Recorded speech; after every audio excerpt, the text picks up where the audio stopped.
വയനാട്ടിൽ സംഭവിച്ച മഹാദുരന്തത്തിൽ വയനാടിനൊപ്പം മലയാളി സമൂഹമാകെ വിറങ്ങലിച്ച് നിൽക്കുകയാണ്. തങ്ങളാൽ കഴിയുന്ന ഏതുവിധ സഹായങ്ങളും ആ ദുരന്തഭൂമിയിലേക്ക് എത്തിക്കുവാൻ ഓരോ മലയാളിയും ആഗ്രഹിക്കുകയാണ്, പ്രവർത്തിച്ചുകൊണ്ടിരിക്കുകയാണ്. ഇതിനിടയിൽ ചില കാര്യങ്ങൾ പ്രത്യേക ശ്രദ്ധയാകർഷിച്ചു.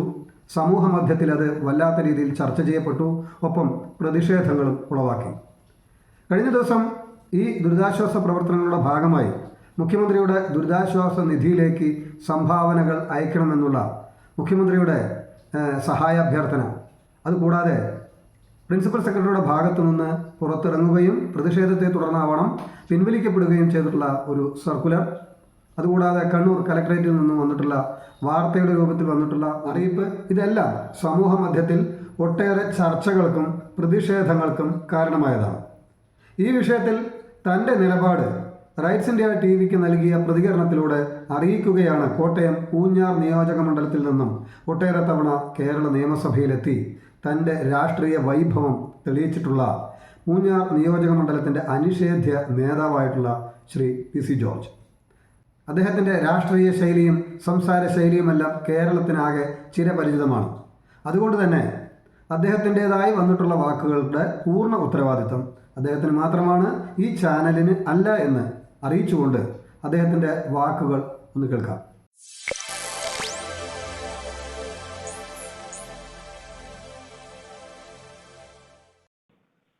വിനാശകാല വിപരീത ബുദ്ധി എന്ന് കേട്ടിട്ടില്ലേ? പിണറായി വിജയന് എടുക്കുന്ന തീരുമാനങ്ങൾ മുഴുവൻ അയാളുടെ കഷ്ടകാലത്തിന് വേണ്ടി നാടിന് വിരുദ്ധവുമാണ്. ജനവിരുദ്ധമായ തീരുമാനങ്ങൾ അയാൾ ഉണ്ടാക്കുന്ന മുഴുവൻ. അയാൾ കോടാനുകോടി രൂപ കട്ടമൊക്കെ പോട്ടെ, പാവപ്പെട്ട നൂറുകണക്കിന് ആളുകൾ ഇങ്ങനെ വെള്ളപ്പൊക്കത്തിൽ മരിച്ചപ്പോൾ അതിനെപ്പറ്റി അയാൾ സംസാരിക്കുന്ന കാശ് അയക്കണ ആയുള്ളൂ. എനിക്ക് സങ്കടം തോന്നി അയാളുടെ 5 മണിക്കത്തെ പത്രസമ്മേളനം കണ്ടപ്പോൾ. അയാൾ പറഞ്ഞ ദുരിതാശ്വാസ ക്യാഷും കിട്ടുമ്പോൾ മുഖ്യമന്ത്രി ദുരിതാശ്വാസ കാശ് തന്നാ പറഞ്ഞു. അവിടെ മരിച്ചവരെ പറ്റി നല്ല വാക്ക് പറയുന്നതിന് പകരം അയാൾ ആദ്യം പത്രസമ്മേളനത്തിന് പകുതി ഡെഡ് ബോഡിയല്ല, 3 ഡെഡ് ബോഡി പോലും കണ്ടെത്തിയില്ല. ഇന്ത്യൻ പട്ടാളം ഉൾപ്പെടെ, ഫയർഫോഴ്സ് ഉൾപ്പെടെ, പോലീസ് ഉൾപ്പെടെ, നാട്ടിലെ ജനങ്ങൾ, ജനകീയ നേതാക്കന്മാർ ഉൾപ്പെടെ അവിടെ തെരച്ചിൽ നടത്തിക്കൊണ്ടിരിക്കുക. അപ്പോഴും ഈള് നടത്തുന്ന പത്രസമ്മേളനത്തിൽ പറയുന്നത് എല്ലാവരും ദുരിതാശ്വാസികളുടെ കാശ് കൊടുക്കാനാണ് പറഞ്ഞത്. നാണം വേണ്ടേക്ക്, നാണം കെട്ടവന്റെ മറ്റിടത്ത് ആലുകെടുത്ത തണലെന്നല്ലാതെ ഇതിന് മറുപടി തന്നെ പറയുന്നത്. അയാളെ പത്രസമ്മേളനം അയക്കെതിരായിട്ട് പത്രസമ്മേളനം സോഷ്യൽ മീഡിയയിൽ പ്രതികരിച്ചെല്ലാം പ്രതിയാക്കി കേസെടുക്കുക. എന്തൊരു മര്യാദയാണ്? പോലീസ് ഒരു കാര്യം ചെയ്യണം. എനിക്കറിയാം, എന്നെ പിടിച്ചോണ്ട് പോയതാണ് നിങ്ങൾ പിണറായി പറഞ്ഞിട്ട്. എന്നെ ഒരു കുന്തവും ചെയ്തില്ലല്ലോ. അതുകൊണ്ട് ഞാൻ പറയുകയാണ്, നിങ്ങൾ അപകടകരമായ എന്തെങ്കിലും പോലീസ് നിയമവിരുദ്ധമായ മനസാക്ഷിയില്ലാത്ത മുഖ്യമന്ത്രി ഉത്തരവിന്റെ സ്ഥാനത്ത് പ്രവർത്തിക്കുന്ന പോലീസ് ഉദ്യോഗസ്ഥന്മാർ ഈ സമൂഹത്തോട് മറുപടി പറയേണ്ടവർ ഇന്നലെ മറുപടി പറയിക്കും. യാതൊരു തർക്കം വേണ്ട, സംശയമില്ലാതെ എഴുതിയെടുത്തു. ഒന്നാലോചിച്ച് മരിച്ചു വീണ മനുഷ്യനെ പറ്റി ദുഃഖിക്കുന്നതിന് പകരം കാശ് എന്ന് പറയുന്നത് നാണം കെട്ടവൻ. അത് ശരിയല്ലെന്ന് പറയുന്നവരെ അറസ്റ്റ് ചെയ്യുന്ന എന്തൊരു നാണം കെട്ട സ്വഭാവമാണ്, സഹതാപമുണ്ട്. അത് വേറൊന്നും പറയട്ടെ, ഈ വയനാടിലെ ഭീകര ദുരന്തം കാരണം അതിന് സമാനമായ വിലങ്ങാട്ട ദുരന്തം ജനം അറിയാതെ പോയി എന്നൊരു ദുഃഖമുണ്ട്.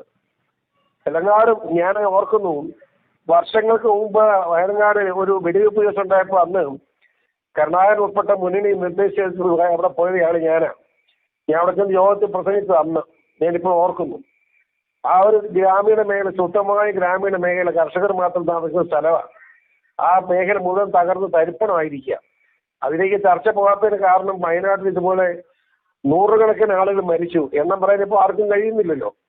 ആ നിലയ്ക്ക് വെലങ്ങാടിന് പ്രസക്തി നഷ്ടപ്പെടാൻ പാടില്ല.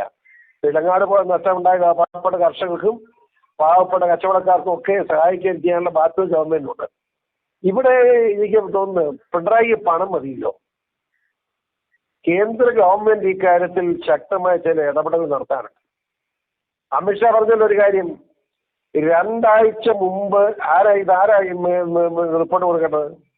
ഇവിടുത്തെ ദുരന്ത നിവാരണ അതോറിറ്റി വളരെ വ്യക്തമായി മുഖ്യമന്ത്രി, കേരള സർക്കാരിന്, കേന്ദ്ര ഗവൺമെന്റ് ദുരന്ത നിവാരണ അതോറിറ്റി വളരെ വ്യക്തമായി അസാധാരണമായ മഴ വയനാട്ടിൽ ഉണ്ടാകാൻ സാധ്യതയുണ്ടെന്നും അപകടകരമാണെന്നും പറഞ്ഞതാണ്. അവിടെ റെഡ് അലർട്ട് പ്രഖ്യാപിച്ചെന്നാരാ?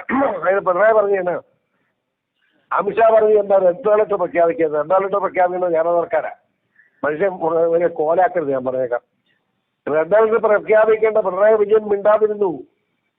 ആ മരണത്തിന്റെ പൂർണ്ണമായ ഉത്തരവാദി അയാളാണ്, പിണറായി ആണെന്ന് ഞാൻ പറയും. എനിക്ക് ഒരു മടിയില്ലെന്ന് പറയാം. ഈ വേറെ വലിയ പ്രശ്നമാണ്, രാജാധികാരം ദൂഷിച്ചാൽ പ്രകൃതി കോപിക്കും. ഇത് നമ്മുടെ മുതുമുത്തപ്പന്മാരുടെ കാലം മുതൽ പറയുന്നതാണ്. അന്നത്തെ രാജാധികാരത്തിൽ എന്തെങ്കിലും വൃത്തികെട്ട തീരുമാനം ഉണ്ടായി അന്ന് കൊടുങ്കാറ്റ് വ്യാപാരം ഉണ്ടാകുമായിരുന്നാ പറയുന്നത്. അതുപോലെ മടുത്തു. 18, 19, 20, 21 എല്ലാം പേമാരിയും ഉരുൾപൊട്ടുമായി മാറിയില്ലേ. ഇയാളൊന്ന് ഇറങ്ങി തന്നാൽ ഈ കേരളം രക്ഷപ്പെടും. അതാ എനിക്ക് പറയാനുള്ളൂ. ദയനീയമാണ്, പറയാതിരിക്കാൻ നിവൃത്തിയില്ല. പ്രതിഷേധം മാത്രമല്ല, ശക്തമായ അമർഷവും എന്റെ ഹൃദയത്തിലുണ്ട്. അതാണ് ഞാൻ ഈ പ്രതികരിക്കുന്നത്. എന്നോട് ക്ഷമിക്കേണ്ട, ക്ഷമിക്കാൻ ഞാൻ ഒരു തെറ്റും പറഞ്ഞിട്ടില്ല. വളരെ വ്യക്തമായി പറഞ്ഞ കാര്യം തന്നെ ഞാൻ പറഞ്ഞു. ബോധ്യത്തോടുകൂടെ ഞാൻ പറയുന്നത്. ശാസ്ത്രജ്ഞരെ പോലുള്ള ആളുകൾ അവിടെ വന്ന് അഭിപ്രായം പറയരുത്, അല്ലെങ്കിൽ അതും കലക്ടറേറ്റ് വഴിയേ പാടുള്ളൂ എന്നൊക്കെ ഒരു ഓർഡർ ഇറങ്ങിയല്ലോ. ഓർഡർ പിൻവലിച്ചല്ലോ. സത്യത്തിൽ ഇങ്ങനെ ഒരു ഓർഡർ തയ്യാറാക്കാൻ പോലും പാടുള്ളതാണോ? സത്യത്തിൽ ഈ രാജ്യം എങ്ങോട്ടാണ്? അതായത് ശാസ്ത്രജ്ഞന്മാർ മിണ്ടരുതെന്ന് പറയാൻ ശാസ്ത്രജ്ഞന്മാരുടെ കാര്യം പറയേണ്ടത്. കാരണം അവര് പറഞ്ഞ കാര്യങ്ങളിൽ അവർ പുറത്ത് പറഞ്ഞാൽ ഇവന്മാർക്ക് ഇവിടെ ഇരിക്കാൻ കഴിയില്ല. പിണറായി ഉൾപ്പെടെ എല്ലാവരും അന്നേരം നാട്ടുകാരിറങ്ങി അടിച്ചു കൊല്ലുകയും വലിയ പ്രശ്നം ഉണ്ടാവും. ഇത്രയും ജനങ്ങളെ പറക്കി കൊടുത്തിരിക്കല്ലേ. വളരെ വേഗം നീക്കം ചെയ്യണമെന്ന് അവിടെയുള്ള ആള് മാറ്റണമെന്നും പറഞ്ഞ് ദുരന്തനിവാരണ പാർട്ടി വളരെ വ്യക്തമായ നിർദ്ദേശം കൊടുത്തു. റെഡ് അലർട്ട് പോലും പ്രഖ്യാപിക്കാനുള്ള പിണറായിയുടെ ഗവൺമെന്റ് ഒരു ഗവൺമെന്റാണ്. ഏത് ശാസ്ത്രജ്ഞന്മാരും മിണ്ടാൻ പാടില്ല. അവിടെ ആരും കാശ് കൊടുക്കുക. കാശ് കൊടുക്കുക പറയുന്നത് ഇവർക്ക് എന്നാ പാട്ടും. ഞാൻ കാശ് കൊടുക്കുമ്പോൾ ആരുടെ കൊടുക്കണം എന്റെ സൗകര്യ. Okay sir, thank you. സാറിന് അവിടുത്തെ നിലവിലുള്ള പ്രതീക്ഷകൾ എന്തെങ്കിലും ഉണ്ടോ സാറിന്? അവിടുത്തെ പ്രവർത്തനങ്ങളെ കുറിച്ച്, മൊത്തത്തിലുള്ള എല്ലാ ഡിപ്പാർട്ട്മെന്റുകളുടെയും സഹകരണത്തെ കുറിച്ച്? കാര്യം പറയാം. നമ്മുടെ ഇന്ത്യൻ പട്ടാളത്തിന്റെയും നേവിയുടെയും എയർഫോഴ്സിന്റെയും നമ്മുടെ ഫയർഫോഴ്സിന്റെയും നമ്മുടെ പോലീസിന്റെയും അവിടുത്തെ സന്നദ്ധ പ്രവർത്തകരുടെയും സേവനത്തെ എത്ര വിലമതിച്ചാലും പോരുന്ന അഭിപ്രായക്കാരനെ. ഞാൻ ഒരു 5:30 മണിയായപ്പം ആ ഹെലികോപ്റ്റർ വന്ന് ഇറങ്ങുന്ന ഭാഗം ഞാൻ കണ്ടോണ്ട് അറിയാതെ പൊട്ടിക്കരഞ്ഞു. ദൈവം, ഇന്ത്യൻ എയർഫോഴ്സിൽ ഇത്ര മാന്യന്മാരായ 10 പൈലറ്റുമാരുണ്ടല്ലോ. ഇന്ത്യയുടെ ഒരു അഭിമാനമല്ലേ കണ്ടത്. ഉറപ്പായിട്ടും ആളുകളെ എന്നിട്ട് അവിടെ ഞാൻ കണ്ടുകൊണ്ടിരിക്കുക ടിവിക്കകത്ത് 6 രോഗികളെ എടുത്ത നയിക്കകത്ത് കയറ്റി അതേപടി പൊങ്ങിപ്പോവാ നേരെ. അല്പം തോന്നി. ചെളിക്കകത്താണ് ഇറങ്ങിയത്. അതേന്ന് ഇത്രയും പ്രഗത്ഭന്മാരായ ഒരു പാറക്കല്ല് കൂട്ടുകിടക്ക അതിനിടയ്ക്കാണ് പോയി ഇറങ്ങിയത്. അതായത് അത് മറ്റൊരു അത്ഭുതമാണ്. അത്രയും പ്രഗത്ഭന്മാരായ പൈലറ്റുമാരൊക്കെ നമ്മുടെ അടുത്ത് ഉണ്ടല്ലോ ദൈവം. ഇന്ത്യൻ പട്ടാളത്തിന് തോന്നിക്ക് ഒരുത്തനും കഴിയില്ലല്ലോ എന്ന് എന്റെ മനസ്സിൽ അഭിമാനം. അതെ, തീർച്ചയായും വലിയൊരു സല്യൂട്ട് അത് കൊടുക്കുക തന്നെ വേണം. എന്തായാലും ഒരു സല്യൂട്ട്, ഒരു സംശയം വേണ്ട. ഒന്നാമത്തെ സല്യൂട്ട് ഇന്ത്യൻ പട്ടാളത്തിന് മാത്രമല്ല, ആ വയനാട്ടിൽ സേവനം ചെയ്ത മുഴുവൻ സന്നദ്ധ പ്രവർത്തകർക്കും എല്ലാവർക്കും അഭിമാനബോധത്തോടെ അവർക്ക് സല്യൂട്ട് ചെയ്യാം. യാതൊരു സംശയം വേണ്ട. തീർച്ചയായും സാറേ, ഈ ദുരന്തത്തിന്റെ പശ്ചാത്തലത്തിൽ നമ്മൾ ഇനി കൂടുതൽ തയ്യാറെടുപ്പുകൾ നടത്തണ്ടേ? അതിനുള്ള ഏതെങ്കിലും ഇപ്പോൾ ദുരന്തം ബാധിക്കാൻ സാധ്യതയുള്ള ഞാനൊരു ഉദാഹരണം പറയാം. 1997 പൂഞ്ഞാർ നിയോജക മണ്ഡലം അടിവാരം, പൂഞ്ഞാർ തെക്കേക്കര പഞ്ചായത്തിലെ അടിവാരം എന്ന സ്ഥലത്ത് ഒറ്റ രാത്രി 106 ഒരു മേഖലയിൽ മാത്രമായിട്ട് വീണത്.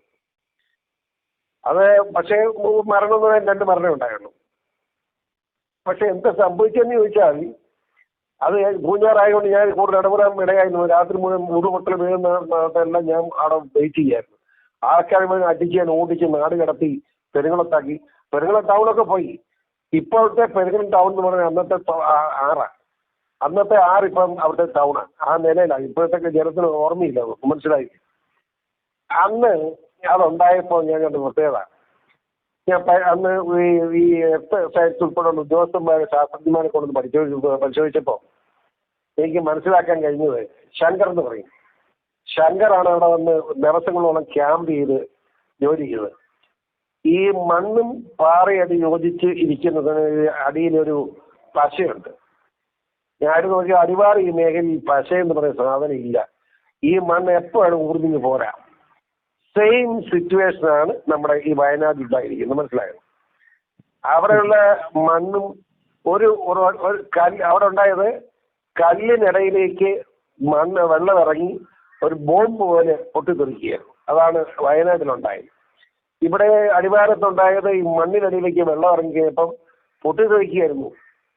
മനസ്സിലായില്ലേ? ആ പ്രദേശം മുഴുവൻ പോയി. അവിടെ നിന്നുള്ള ആളുകളെ മുഴുവൻ മാറ്റി താമസിപ്പിച്ച് ഇപ്പോഴും അങ്ങോട്ട് ആളുകൾ താമസിക്കാൻ ഞാൻ സംഭവിക്കാറില്ല. ഞാൻ പറഞ്ഞത്, ഇതൊക്കെ നമ്മുടെ ഉത്തരവാദിത്തപ്പെട്ട പൊതുപ്രവർത്തകരും ജനനേതാക്കന്മാരും ഈ കാര്യങ്ങളൊക്കെ ശുഷ്കാന്തി കാണിക്കേണ്ടതായിട്ടുണ്ടെന്നാണ് എൻ്റെ അഭിപ്രായം. അതായത് ഇപ്പൊ അവിടുത്തെ MP എന്ന് പറയുന്നത് നമ്മുടെ രാഹുൽ ഗാന്ധിയാണ്. അങ്ങേരെ വൈകിയാണെങ്കിലും വ്യത്യാസം അവിടെ എത്തി എന്നൊരു സന്തോഷമുണ്ട്. ധോണി സഹോദരി എത്തിയിട്ടുണ്ട്. ഞാൻ നന്നായി രാഹുൽ ഗാന്ധിയൊക്കെ എനിക്ക് ബഹുമാനം തോന്നുന്നത് അവരുടെ പെങ്ങളോടാണ്. കാരണം അവര് ആ കൊച്ചു കുഞ്ഞുങ്ങളെയും കരയുന്ന അമ്മമാരും ചേർത്ത് പിടിച്ച് ചുംബിക്കുക കണ്ടപ്പോൾ എനിക്ക് സന്തോഷം തോന്നി. അവരുടെ മനസാക്ഷി നല്ലതാണല്ലോ എന്ന് എൻ്റെ മനസ്സിൽ പറഞ്ഞു. അത്രേ ഉള്ളൂ. അല്ല, ഞാൻ അവരുടെ കോൺഗ്രസ് കൂടിയൊന്നുമല്ല. പക്ഷെ എങ്കിലും അവർ ഓരോരുത്തരും ചെയ്യുന്ന പ്രവൃത്തിയെ നമ്മൾ ഓരോന്നിനെയും കാണണം, ബഹുമാനിക്കണം. അതുകൂടെ പറഞ്ഞു. തീർച്ചയായും. ആയിക്കോട്ടെ. Okay sir. Thank you.